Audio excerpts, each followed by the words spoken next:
Hi everyone and welcome to the 43rd episode of Praticamente Inglese. Hope you're doing well, guys. Today we will be talking about Italian restaurants around the world, the Italian cuisine. I will be asking to my guest about business lunch, business dinner in the US mainly, and also a few tips on how to improve our spoken English. And we will be doing this in a few seconds with Attilio Borra, which is a private chef, an Italian private chef that had the opportunity to work all around the world and is a very experienced chef. So I will be, very curious to interview him to know a little bit more about restaurants, Italian cuisine, differences in between, Italy and other countries abroad, let's say.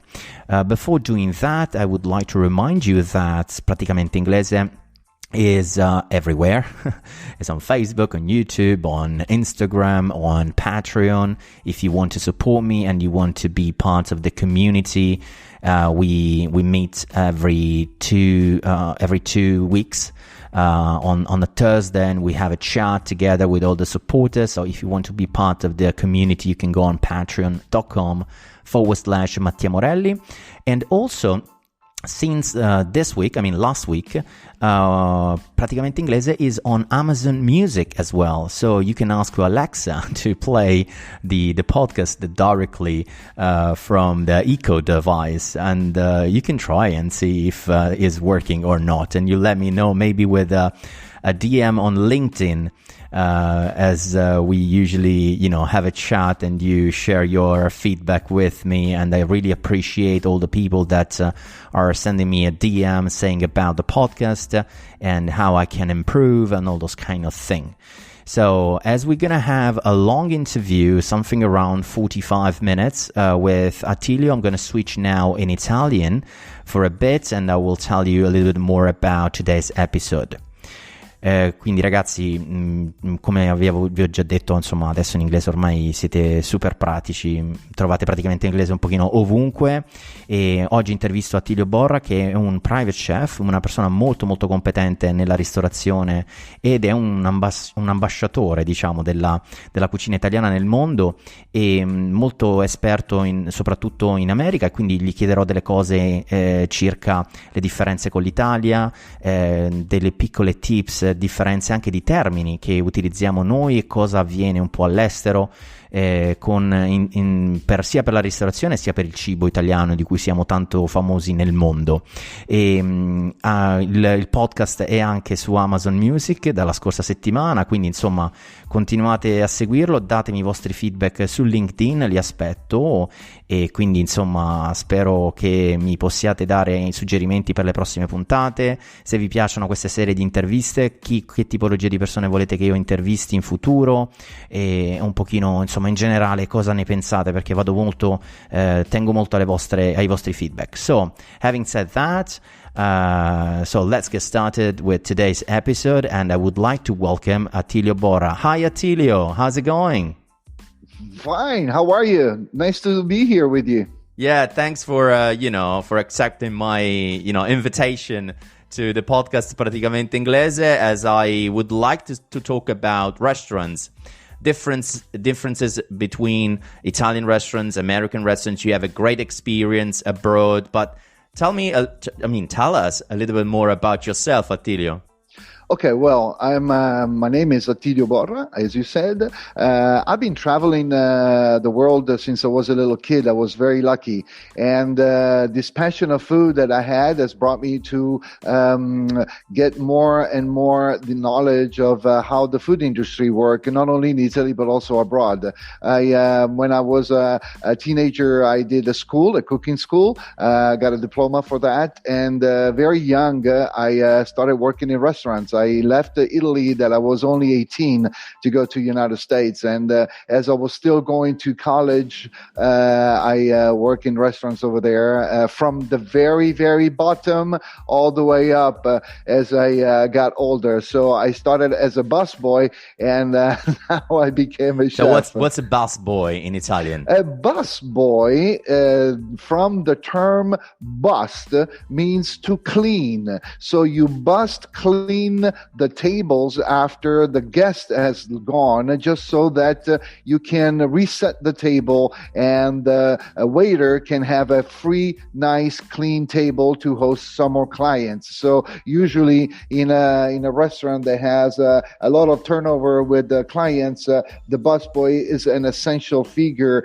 just because they have to get the tables quick, clean, just so that they can be used again. So, for example, in Italy, is the waiter, no? Il cameriere doing it, right? Correct. Because the structure is different from the United States and Italy as far as the organization in a restaurant. Some figures like the busboys are not included, also because the structure of the Italian restaurant has the waiter to do many things. For example, I worked in a restaurant as a waiter here in Italy, and I was doing the decoration for the desserts. I was bringing the menu to the clients. I was getting the orders.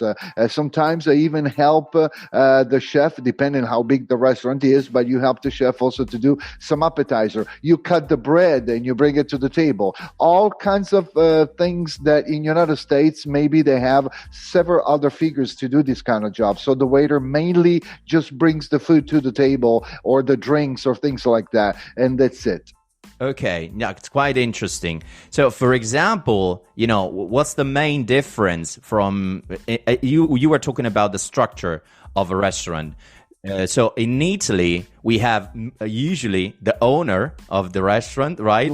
Right. Which is the one who's the boss of everything, kind of. Exactly. He's the boss. Sometimes he's also the chef. So the owner sometimes is the chef. So he's in the kitchen and he doesn't see what's happening outside the kitchen.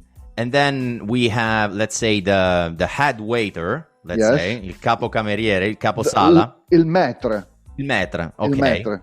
Okay, and then we have the waiters, right? Quindi camerieri. Then you have the waiters, and then you have the waiters. That's in Italy. That's how it happens. Yes, more or less. That's what happens. Maybe in some 5-star restaurants, very expensive, they do have the busboy figure, but it's very, very rare. In United States, no matter where you go, no matter if it's a down-to-earth pizzeria or if it's a high-end restaurant, you always have a busboy. Right. Okay. So you always have a busboy. That's absolutely great. And also, for example, you can find more managers as well, no? So, for example, you have, I don't know, the restaurant manager, you have maybe the head sommelier, or you have all those kind of figures as well. I don't know if you want to tell me a little bit more about it, let's say. Well, the restaurant manager usually is the one that says and overviews that everything goes well. Like he's the right arm of the owner where the restaurant the restaurant is, and so he takes care of everything, that everything goes fine, if all the clients are properly served, and there is no problems with the clients itself. For example, I can give you a funny story. One time as a client, I had a problem with the manager because I didn't like the service of the waiter, and I did not tip him the right amount. I tipped him less. So the manager, when I paid my bill and I was going toward the exit, he waited for me at the exit door because he wanted to know why I tipped the waiter less money, because he wanted to understand if the waiter did something wrong, just so that he could fix this and sort out the problem with the waiter, or if I was a stingy client that I didn't pay him enough because I was cheap in a sort of way. So right. that's the very important role in the manager. He always has to take care of things besides also the supplies. When the restaurant is closed, he has to do all kinds of different other things that the management itself of the restaurant is under control. We'll get to the tips, no? Sulla mancia later on. Yeah, because it's quite interesting as well, the fact that here in Italy it's not so popular to leave the tip to the waiter. In America or in the UK, I mean, my experience was in the UK, it's kind of normal to leave the tip to... It's a must. You must, yes, absolutely. It's a must. It's not like it's an option that you give. Now in Italy, because we have a lot of people traveling maybe, and they also got this kind of habit, sometimes even in Italy, a client leaves the tips. But the difference is that out of a $100 bill, they leave maybe 1 or 2 euros as a tip. In United States or in UK, you have a fixed percentage that you have to leave, which is 15%. So instead of 1 or 2 euros, you have to leave 15 euros as a tip. Yeah, I remember in England was the service charge was called the service charge. Right. And it was, I remember when I used to live in London, it was 12.5%. That when you finish to your dinner, you ask for the bill, il conto, the bill. You have this 12.5% of service charge, and you can, as well as you said, it's not mandatory that you need to pay, but it's very difficult to find someone that is not going to pay for the service charge unless you had an issue during the service or something like that, right? Right.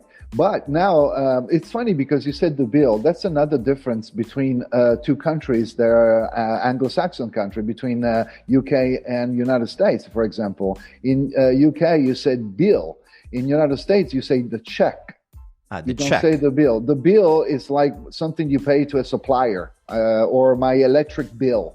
That's what I intended. It's so funny that you have all different kind of terminology to mean the same thing, and this is also part of the English language, which gives you many opportunities to interpret it, one noun that had different meanings. And it's, so for example, in England is like the service charge. Is it the same in the US? Yes. The service charges are the same. Now, in United States, some restaurants, especially a little high-end restaurants, they have no matter. See, let me open a parenthesis here for a second. When I used to work, I used to get 10% tips on tables up to 8 people. From 8 people up, the tips was already included in the bill, in the check.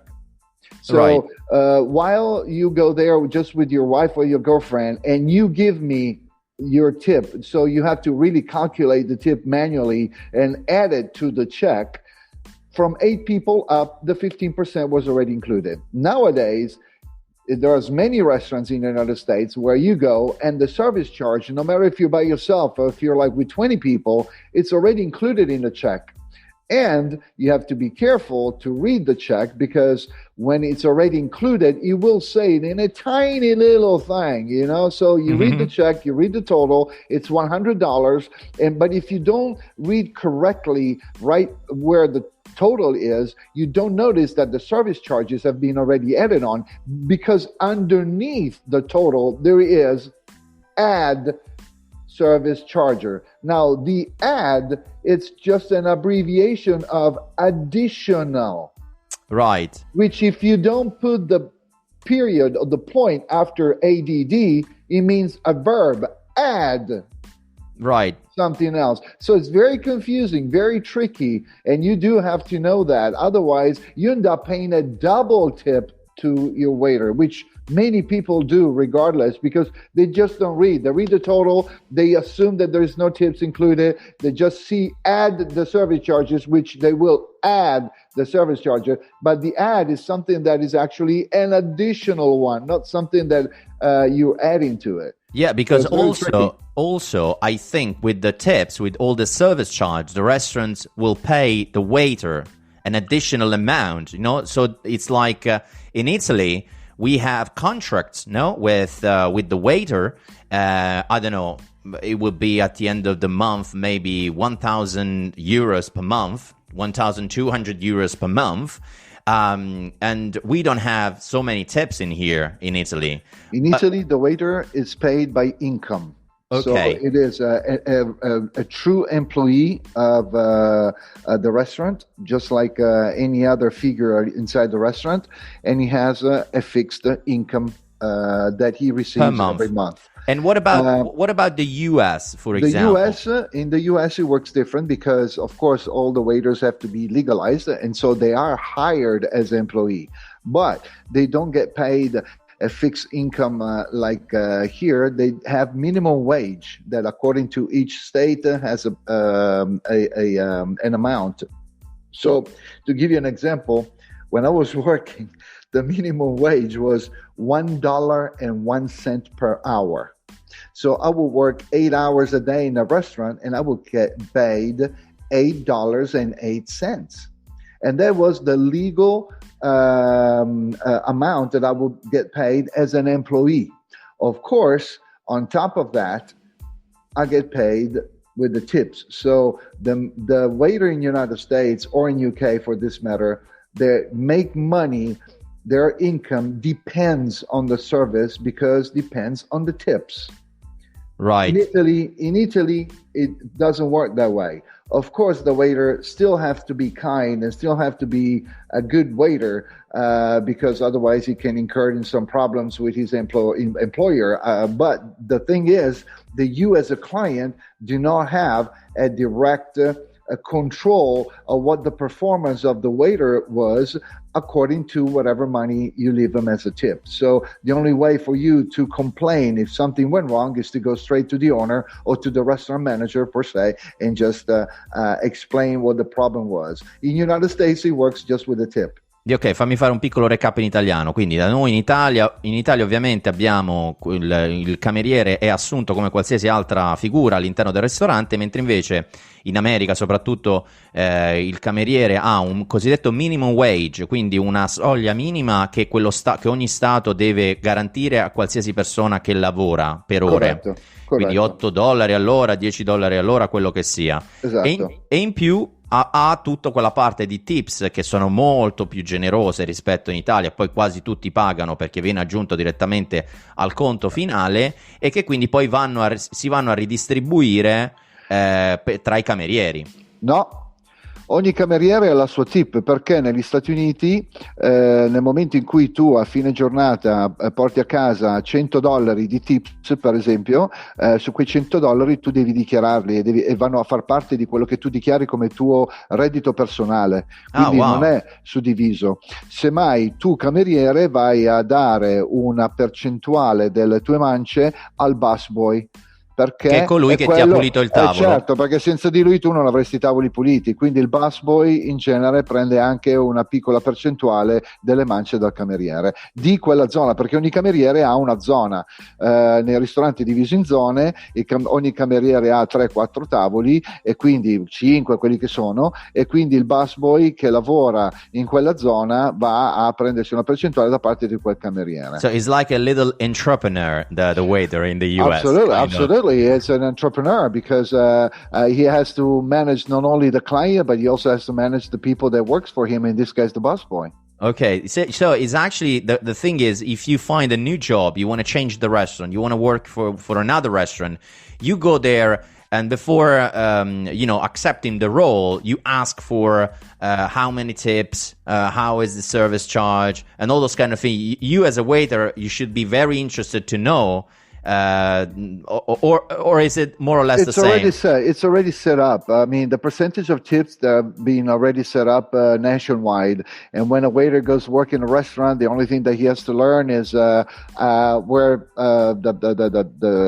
his main job is, and where he picks up the dishes, and where he brings them to the table. As far as the minimum wages and as far as the tips, the percentages and the amount don't change. So it doesn't matter which restaurant you work for. And also in terms of So service, of course, with these rules, you have a waiter he will pay great attention to the client. Oh, absolutely. Compared to maybe, in Italy, we are Italian, so we, as a must, we try to have a great service, to provide a great service to our customers in general. Yes, of course, if you get incentivized by tips, it could be even more, right?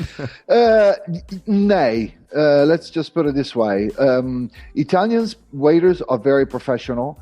I find them that if you go in restaurants sometimes, I'm sure you have found that also in your hometown. There are restaurants where there is waiters that have been working there for 25 years.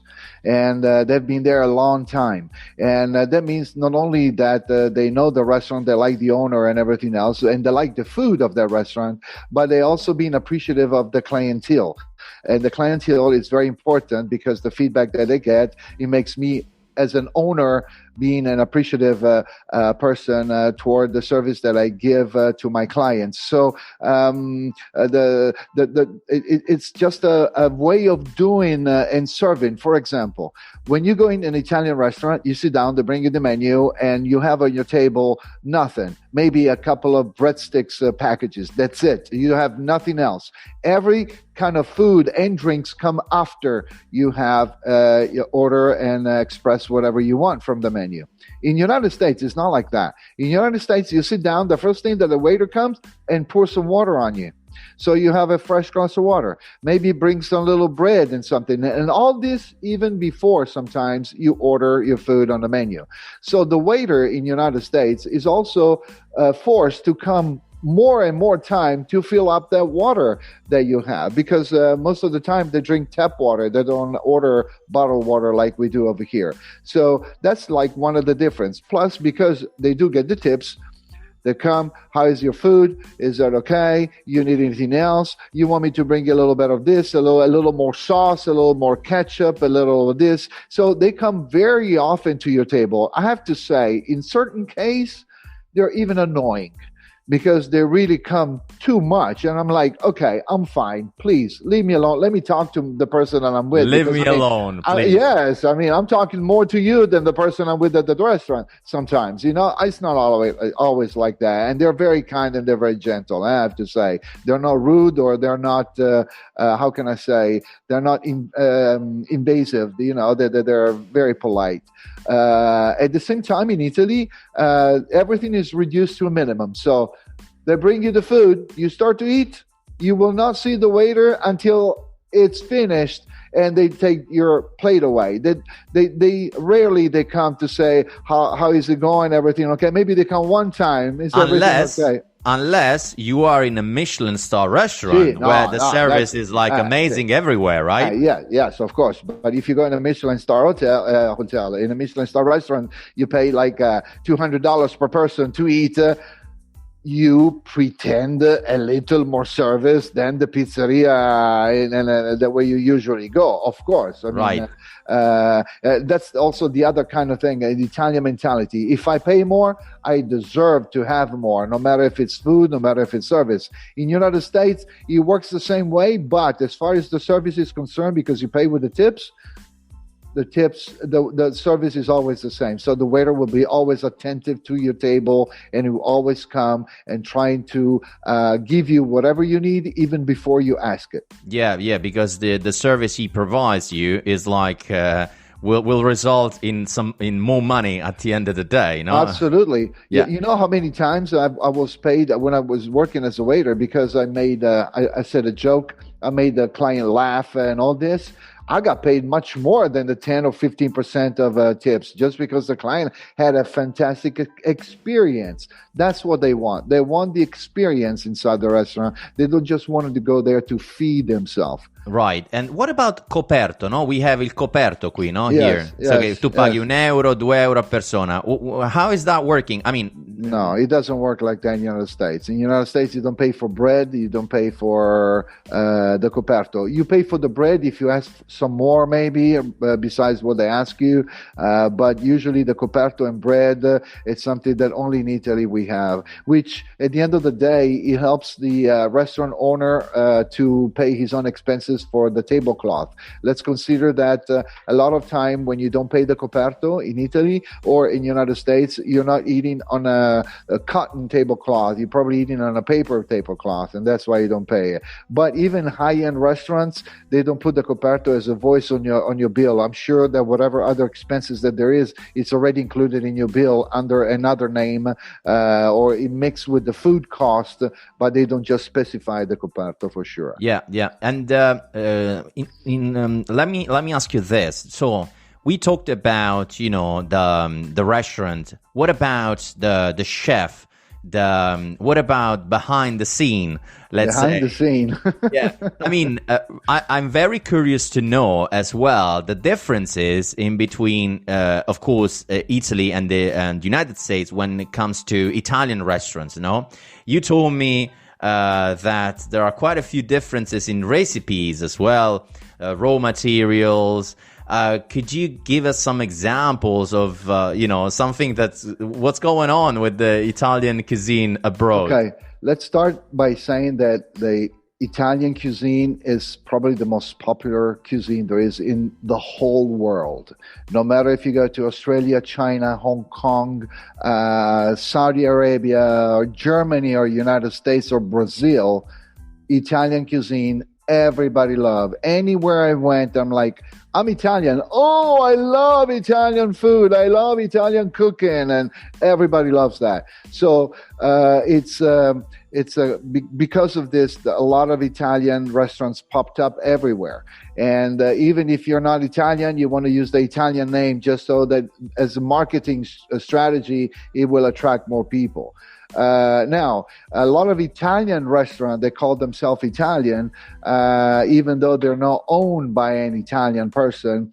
They have tried to copy some dishes, but because they don't have the culture, they don't have our history inside, they don't know very well what an Italian dish means. So they have to adapt it to the local palate. For example, I used to work in Louisiana, which is down to the south in the Gulf of Mexico, and they have all this kind of mixture of European French history as far as the cuisine is concerned. So they put everything together. So you may be able to find a steak with some crawfish on top, crawfish tail on top, which is something that we never thought of. The crawfish is like the sweetwater shrimp.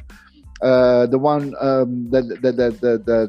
it's really big. It's a shrimp that is really big, and i gamberi di fiume d'acqua dolce che hanno proprio le tenaglie. It's a freshwater. Lì li chiamano i crawfish, e lì in Louisiana li trovi in ogni fossato. Scavi un po' con la vanga e ti vengono fuori i crawfish, cioè li trovi dappertutto. È solo che appunto parlo in italiano? Sì, certo. Lì in Louisiana, ad esempio, ti facevano la cotoletta alla milanese con i gamberi d'acqua dolce sopra, perché comunque per loro una cotoletta alla milanese, che poi tra l'altro era impanata in modo diverso, era fritta nell'olio non nel burro, non era battuta, non c'aveva l'osso come quelle che per loro era una bistecchina semplice, non valeva. E allora per arricchirla, panna e sugo di pomodoro per fare una salsina rosa, e poi ci sbattono dentro i gamberi e hanno fatto un piatto fenomenale. Sotto diciamo l'Italian cuisine. Esatto, oppure le famose fettuccine Alfredo, che adesso sono diventate addirittura un piatto, sono così famose, come pirateria, è così famosa questa cosa che è diventata pure un piatto internazionale, la fettuccina Alfredo, che poi non è nient'altro che aglio, panna, formaggio parmigiano e basta. Quindi tu mangi sta mappazza che quando si asciuga diventa, le tiri su, ti viene su tutto il coso, non ce la fai a torcigliarle, e che è una mappazza agliosa pazzesca che loro la usano come contorno addirittura. Yeah, and what about pizza, for example? There's a big issue with pizza as well, because I remember, they put pineapple, ananas, no? Oh my God. Into it, or things like that, right? Yes. So yesterday I was in this room with this Chinese guy that lives in California, and he asked me, "Chef, when I eat a pizza here, after I eat it, it's very heavy. It takes a long time for me to digest it. I feel sleepy, and sometimes I even have stomach burn. I took a trip to Naples, and I went to eat a pizza there, and oh my God, I didn't feel thirsty. I didn't feel like I had a lot of digestion. I didn't feel what is the difference?" When he asked me that question, I was like, okay, we need to do a room aside just so I can tell you the differences, because there are like so many differences. The fact is, the pizza nowadays, no matter if you have a flat a disc of pasta, you can put anything on it and it becomes a pizza. But us Italian nowadays, especially if you travel from some serious pizzeria in the south or north of Italy, you have the chefs or even the pizzaiolo that have made a search on the flour, that they have combination of flour. They produce their own yeast. So it's a sourdough, fresh yeast they use. And they do research on the raw material. So the tomato must come from Sicily because it's not a water tomato. It has a lot of pulp. So the pizza will not be watery after they cook it. Or the mozzarella comes from a particular kind of factory that has a particular cow that feeds on a particular grass, and the milk, its flavors, and the mozzarella, blah, blah, blah, blah, blah, blah. All this, it's research that we do to evolve ourselves in Italy, because we are so down in the tradition and the culture of food that is a must for us to evolve in this kind of raw materials. The flour, for example, we are using a lot of ancient wheat nowadays, which is a particular kind of wheat that has much more protein, that has fibers, that has vitamins. It has a very, very low value of gluten inside. In the United States, it's flour, tomato, and yeah. Let's go. So flour, farina, Yes. then the yeast e il lievito. Corretto. Wheat, Grano. ok. Il grano. Qui in Italia usiamo i grani antichi per fare anche le farine, che hanno un basso contenuto di glutine, che hanno tantissime fibre, che hanno diversi tipi di vitamine dentro e sono molto digeribili. Quindi noi abbiamo proprio una ricerca importante in quelli che sono i materiali che usiamo per andare a fare una lievitazione piuttosto che non gli ingredienti che mettiamo nella pizza. C'è un particolare pomodoro. Adesso tra inglese e italiano la mia lingua ogni tanto parte, quando fai lo switch. C'è un pomodoro siciliano che viene coltivato senza acqua, dove proprio è terra sabbia quasi, però è un pomodoro che è solo carnoso e senza acqua, quindi quando lo cucini nella pizza non hai quell'acquetta del pomodoro e senti un qualcosa di veramente fragrante. Negli Stati Uniti non è così, nel senso che a meno che non vai nelle pizzerie italiane, proprio italiane, quindi parlo di New York, parlo di Miami, parlo di Chicago o Los Angeles, ma per il resto degli altre città o degli altri stati trovi la confettura di pomarola dalla bottiglia che la mettono dentro, gli mettono un po' di origano, un po' di polvere d'aglio secco e la mischiano, e quella è la loro pomarola che usano per fare la pizza. Cioè non c'è questa ricerca, non c'è questo tipo di raffinatezza degli ingredienti, anche perché negli Stati Uniti la pizza ti arriva, hanno le misure. Anche un'altra cosa, it's a curious thing. Okay, tell me more about it. In the United States, unless you go to an Italian Napolitanian pizzeria, the majority of the pizzeria, they don't go by ingredients. For example, we have the prosciutto funghi, ham and mushrooms, which is one kind of pizza. So if you order the prosciutto funghi, they will bring you the pizza with ham and the mushrooms. In the United States, they ask you, what kind of size you want? Small, medium, large, the extra large, just like if you're buying a t-shirt, because it all depends on the sizes. And you can put all the toppings that you want. So you can have a large with pepperoni, che pepperoni è la salsiccia calabrese, quella piccante. Sì, è tipo la pizza alla diavola, no? Bravo. Pepperoni pizza. There is the meat lover pizza. Meat lover pizza. consider every meat there is in the world: pork meat, beef, pepperoni, salame, prosciutto, everything in one pizza with tons of cheese. And that's what they like, because they want to be full. They want to feel this mouth full of flavors, inside. And this is like what is my hardest task. At the beginning, you said that I'm an ambassador of the Italian cuisine. And that's where I want to go. I don't want to go to the operator that is actually doing something to survive and to work in his business. But I wanted to go to the consumer, that to as an awareness toward him when he goes by an Italian product, but especially when they go eat in a restaurant like this, and teach them that if they come to Italy, they're not going to find a meat lover pizza. So to bring them to what our culture is, and to find that balance in understanding that they must respect our cuisine, as well as our cuisine respects their recipes, their cuisine, just because they have different stories and they have tradition and different way of cooking it. Yeah, no, you're absolutely right, Attilio, and you're very passionate about, Absolutely. Italian cuisine, and I can, if I put myself in your shoes, in the US, no, and when you look at those Italian restaurants, which are not real Italian restaurants, and they try to do all this miscellaneous things that they put everything into it, there's no culture behind the raw material.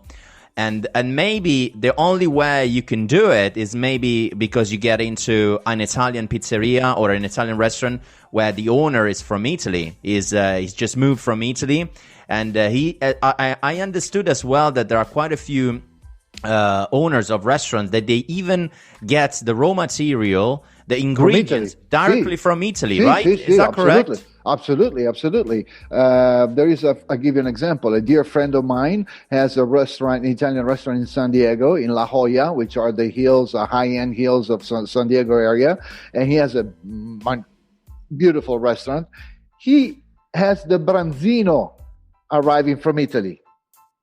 He has the true mozzarella di bufala arriving from Italy. And that's because he wants to give to his clients the same flavor, the same texture, the same kind of a mixing of ingredients that they may be able to taste in Italy when they come. And that is like an education of the palate, an education also in understanding the quantities, because a pizza doesn't need to be extra large to appreciate the flavors of it, and that's why what I do and what many other Italian restaurants do, they're owned by Italians. But the trick is the name. When you go in the United States and you see a name of, like, let me ask you, would you walk into a restaurant that says Italian restaurants Forbici? No, that doesn't make sense to me, Forbici. Would you go eat? Let's go eat at Caesar's. I mean, what that doesn't mean. So they always try to come up with names that sound Italian, but they have no meanings whatsoever. Even for an Italian, it's like, what is Forbici? What are they going to do? They cut you up when you get in or something, And so that is the beginning to understand that that's not a true Italian restaurant for sure. Listen, Attilio, let me ask you this. I mean, Praticamente Inglese, my podcast is all about, practically English, things that people they can use straight away for, to apply just the next day with, mainly with their colleagues or co-workers, as this, I'm always touching a few topics regarding, business in general. What about, business lunch, business dinners? Would you, are they, I'm sure are very popular in the US, Oh God, yes, absolutely. Can you tell me something about, what's the difference in between us, let's say, a business dinner for our perspective, and from an American perspective? It's a big difference. Okay. The Italians, no matter what kind of a deal, no matter what kind of a business they got to talk about, they organize a lunch or a dinner, business dinner, and they close a deal during the meal. They actually even sign a contract, or they organize something that meal celebrates their discussion, sometimes even interchangeable things. Or if you want to celebrate a new human resources inside your structure, things like that, it's all very concentrated on this meal, which usually has different courses and so on and so on. In United States, a business meal has the same purpose, but usually is not so formal sometimes. So sometimes the deal is not closed at the table, but they just have an exchange of words, and sometimes they talk about other things. I mean, it's a business. It's like more of a team building kind of a thing, where you get together, you discuss, you talk about the business, you talk about this and you talk about that. Then you go back to the office and you talk about business.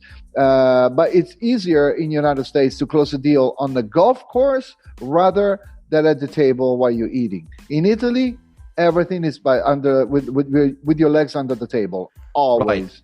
Right. So you mean there are quite a few different activities that you can do in order to close a deal. You can organize something at the golf course where you play golf, or you maybe okay. Absolutely. There's not a manager or a CEO of a company in the United States that doesn't play golf. All of them do.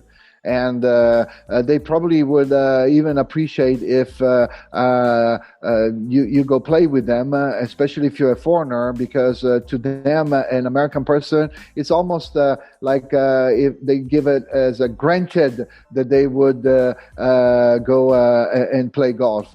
In Italy, it's not granted at all. So when they find a foreigner that plays golf, I learned how to play golf just because so I can go with some CEO or some major important person on the golf course and talk to them as I was playing. And sometimes even my low capabilities in playing was also a source of laughter and to break the ice a little bit, just so that there was no tension. Also because one thing is to stay with your table underneath the legs of with your legs under the table and to taste the food, and the food brings pleasure. The food brings warmth.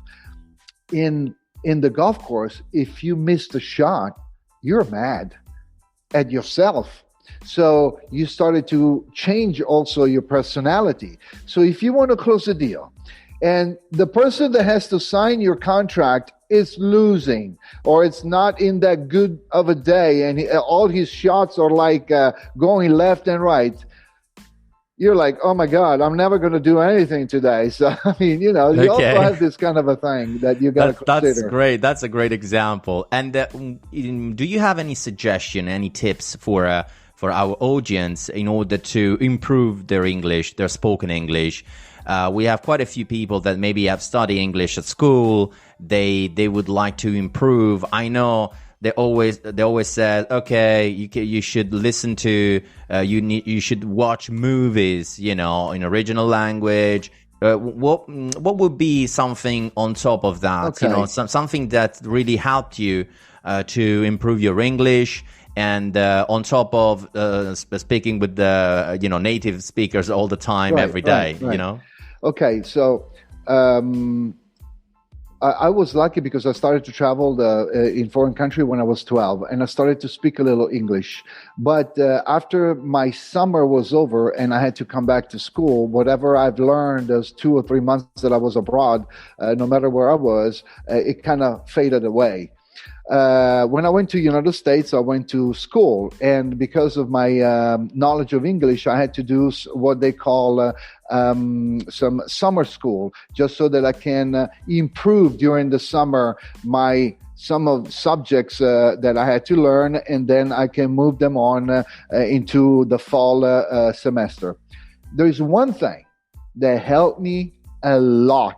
And there was one thing that my English teacher taught me, and it was amazing. I still have it in my mind every time I speak.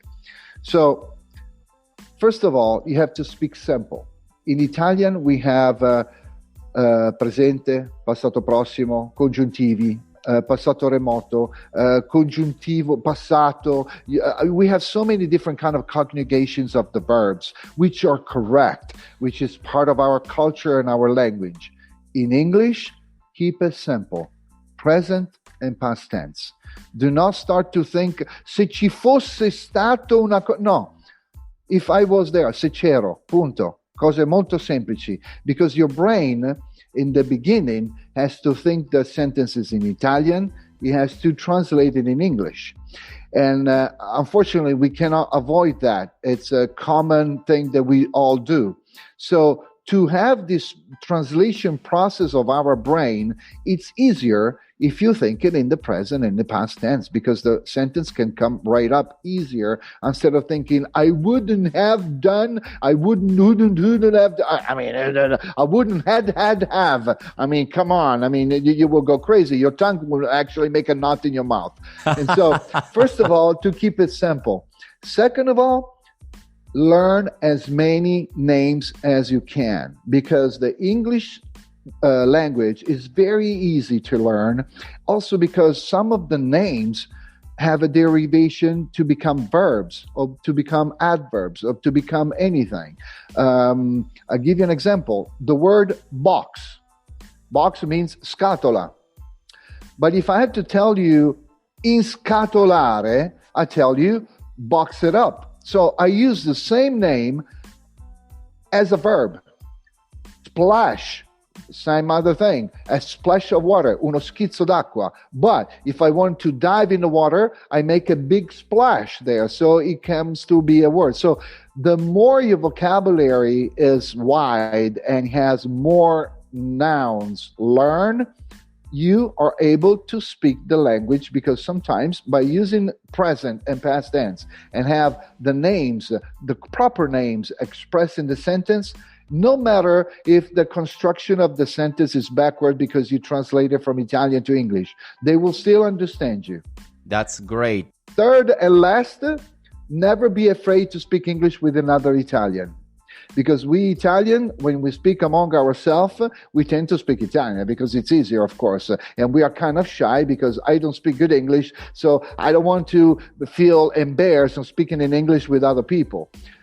Don't do that. Don't do that at all. Feel free. Just go with the flow. You know, if you make a mistake, you make a mistake. You know, what's the big deal? If a foreigner comes to Italy, they don't speak Italian like that. So it's the same kind of thing. Everybody accepts mistakes, but they even accept more if you go with it and you don't just feel like, oh no, I don't feel like talking because no. Always speak Italian with other Italians, and always try to be not to focus on the correct things. Just speak it. After a while that you speak it, the correct form will come by itself. Yeah, because we're looking for perfection, but this doesn't exist. First of all, I make so many mistakes myself, you know, as well. I'm not an English teacher. I'm just a guy who had the chance to work abroad, to learn English, you know, and I'm trying to share my experience with other people, and that's the way it is. And also, I understood as well that the people tend to appreciate the fact that you're trying to speak their own language, right. So they're trying to help you as well. At the same time. So that's absolutely great tips. Thank you very much, Attilio. You're welcome. Where can we find you? I mean, tell us a little bit more about your project. We can find you on Clubhouse. Because I need to say something to my audience. So Attilio is a real ambassador of the Italian cuisine. He organizes every day rooms about Italian cuisine, recipes, raw materials, the Italian culture, and he is trying to educate mainly Americans, but in general, all people from all over the world about Italy, Italian culture, Italian cuisine, of course, which is your thing, Attilio. But on top of Clubhouse, where can we find you? If you have any upcoming project, tell us a little bit more about it before we wrap up this conversation. Thank you for this. I really appreciate it, Mattia. Okay, so you can visit my website, www.iloveitaliancooking.com. It's also easy to find on Google. And on my website, you can actually have a sense of what I do. I also consult for a major German multinational company that produces knives, an Italian national company that produces pots. So I do also have my website website as an e-commerce for the sales of this particular professional and residential places. But the thing that I'm most proud of, that I am a personal chef. So I encourage everybody to try the personal chef experience. What does that mean? It means that when we're going to end this lockdown, I'm definitely going to use that to do in presence. That means that I will come to your house and I will cook for you, and you can see how I do, what I use, accessories, raw materials, and so on. If instead we're still on a lockdown, this is what I'm doing. I'm doing it on a Zoom call, just so that I can see the actual pot as it cooks, and I can see the hand of my client putting his hands on it. So it will become a personal chef experience with attached a cooking course that helps a lot, because I can give you tips as you do it. So it is a nice thing, because I can actually control what you're doing, and at the same time you're doing it yourself. So the pride of realizing something on your own is definitely higher than not rather than having somebody else doing it for you. So I have my website that you can contact me. My emails and contacts are there. And then one little thing that I did for everybody to enjoy, I create, if you have a Spotify account, it's very funny, because I think that cooking, it's like making a paint. We are all painters. We take different colors, which in my case are ingredients, and we put them all together in a canvas, which is my pot. And the final result is a nice plated dish. Well, to do that, I think the creativity and the state of mind has to be always highs up. So I created a page on my website called Recipes in Music.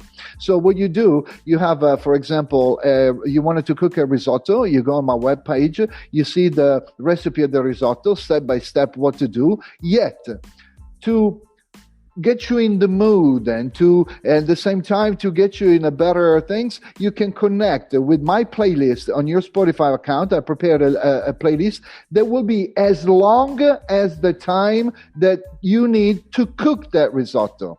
So not only you will enjoy yourself, but you also have to apply a technique, because you have to end your cooking process when the last song ends. That's a great idea. That's fantastic. And so you have different recipes with different things. So I have, like, for example, spaghetti alla vesuviana, which is a typical Naples dish with all Naples songs. I have spaghetti o bucatini, pasta alla norma, which is a typical Sicilian, where you have to fry the eggplant, and then you have this nice robust tomato and this strong ricotta salata that you put on top. I thought that would be a rock playlist. So you have all this rock in there. The risotto with mushrooms, just like I was talking to you, has porcini mushrooms. And it has, Frank Sinatra songs. So you can hear all your favorite Frank songs for 40 minutes as you cook your risotto. And it's funny. It's a cute thing to do. I find it very pleasant, because I always listen to music when I cook. You're an artist, Attilia. But thank you very much for being with me today in my podcast. I really hope I'm sure the audience enjoyed today's episode, and please let me know on the all the channels we have on Facebook, Instagram, YouTube, almost everywhere, or you can send me a DM on LinkedIn to tell me a little bit more about the podcast, if you have any suggestion for the upcoming episodes and stuff like that. In the meantime, I would like to say have a great week ahead, everybody, and thank you again, Attilio, for being with us, and I'll see you in the next episode. Bye, Attilio. Ciao, grazie Mattia. Ciao. Ciao, ciao a tutti. Ciao. Bye to all. Ciao.